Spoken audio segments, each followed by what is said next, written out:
Hello friends, ഇന്ന് നമ്മൾ നോക്കുന്നത് വളരെ സിമ്പിൾ വീഡിയോ ആണ്. എന്നാൽ എല്ലാവർക്കും ആവശ്യമുള്ളൊരു വീഡിയോ ആണ് നമ്മളിന്ന് ചെയ്യാൻ പോകുന്നത്.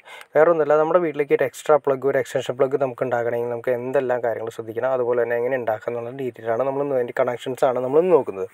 ഇതിപ്പോൾ 2 പ്ലഗ് 2 സ്വിച്ചും കണക്ഷൻ ചെയ്തിരിക്കുന്നത്. അതുപോലെ തന്നെ നമുക്ക് ഒരു സ്വിച്ചും ഒരു പ്ലഗ് കൂടി ഉപയോഗിച്ച് അത് ജസ്റ്റ് നിങ്ങൾക്ക് മനസ്സിലായി കഴിഞ്ഞാൽ പിന്നെ എത്ര സ്വിച്ചും എത്ര പ്ലഗ് വേണമെങ്കിൽ നിങ്ങൾക്ക് തന്നെ ആഡ് ചെയ്തെടുക്കാൻ സാധിക്കും.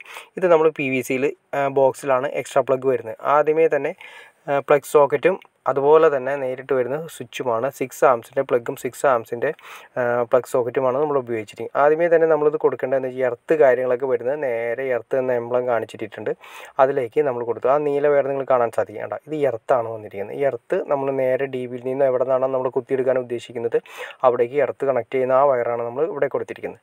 പിന്നെ അടുത്ത സെക്ഷൻ N എന്ന് മാർക്ക് ചെയ്തതെന്ന് കാണാൻ സാധിക്കേണ്ട, N എന്ന് മാർക്ക് ചെയ്തതിന് സ്ഥലത്തേക്ക് ആ ബ്ലാക്ക് വയർ കൊടുത്തിരിക്കുന്നത്, അത് ന്യൂട്രാണ് ഉദ്ദേശിക്കുന്നത്. ന്യൂട്രൽ ഡയറക്റ്റായിട്ട് നമ്മുടെ പ്ലഗ് സോക്കറ്റിലേക്ക് വരുന്നു. പിന്നെ വരുന്ന L എന്ന മാർക്ക് ചെയ്ത സ്ഥലത്തേക്ക് നേരെ നീല കട്ട് ചെയ്തതിന് ശേഷം നേരെ വന്ന് നമ്മുടെ സ്വിച്ചിലേക്കാണ് കൊടുത്തിരിക്കുന്നത്. അതിൻ്റെ സ്വിച്ചിൻ്റെ ഒരു താഴേക്ക് വന്നതിന് ശേഷം ഫേസ് ആണ് കൊടുത്തിരിക്കുന്നത്. ഫേസ് ആ ചുവപ്പ് വയറാണ് കൊടുത്തിരിക്കുന്നത്. ഇതാണ് മെയിനായിട്ട് വരുന്ന സർക്യൂട്ട്. ഈ ഫേസ് വയർ നമ്മൾ സപ്ലൈ വരുന്നത് നേരെ DBയിൽ നിന്ന് വരുന്ന സപ്ലൈ ആണ്. എവിടെ നിന്നാണ് കുത്തിയെടുക്കുന്നത് അവിടെ നിന്ന് കൊടുത്തതിന് ശേഷം സ്വിച്ച് ഓൺ ആക്കി കഴിയുമ്പോൾ നേരെ നമ്മുടെ വരുന്ന L എന്ന് മാർക്ക് ചെയ്തിരിക്കുന്നത്, അതായത് ആ L എന്ന് മാർക്ക് ചെയ്തിരിക്കുന്ന സ്വിച്ച് പ്ലഗ് സോക്കറ്റിൻ്റെ അതിലേക്കാണ് വരുന്നത്.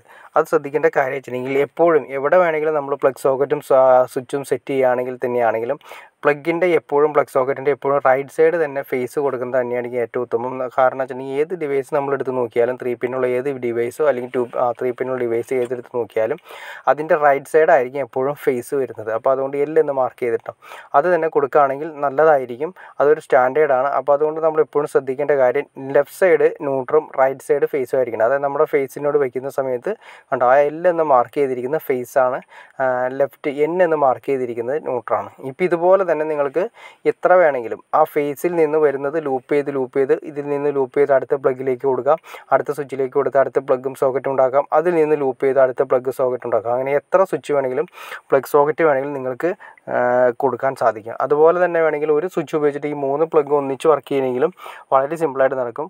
അതും കാര്യങ്ങൾക്ക് ഡീറ്റെയിൽ ആയിട്ട് നിങ്ങൾക്ക് അറിയണം താല്പര്യം കമൻറ്റ് ചെയ്താൽ നമുക്ക് അടുത്തൊരു വീഡിയോ അതിനെക്കുറിച്ച് ചെയ്യാൻ സാധിക്കുന്നതായിരിക്കും. അപ്പോൾ ഈ സിമ്പിൾ വീഡിയോ നിങ്ങൾക്ക് ഇഷ്ടപ്പെട്ടു എന്ന് ഞാൻ വിചാരിക്കുന്നു. ഇനി എന്തെങ്കിലും ഡൗട്ട്സോ കാര്യങ്ങളോ ഉണ്ടെങ്കിൽ തീർച്ചയായിട്ടും കമൻറ്റ് ചെയ്യാൻ മടിക്കരുത്, അതിന് ഷെയർ ചെയ്യാനും മടിക്കരുത്, സബ്സ്ക്രൈബ് ചെയ്യാനും മടിക്കരുത്. ഓക്കെ ഫ്രണ്ട്സ്, അടുത്ത വീഡിയോയിൽ കാണുന്നവരെ ഓക്കെ.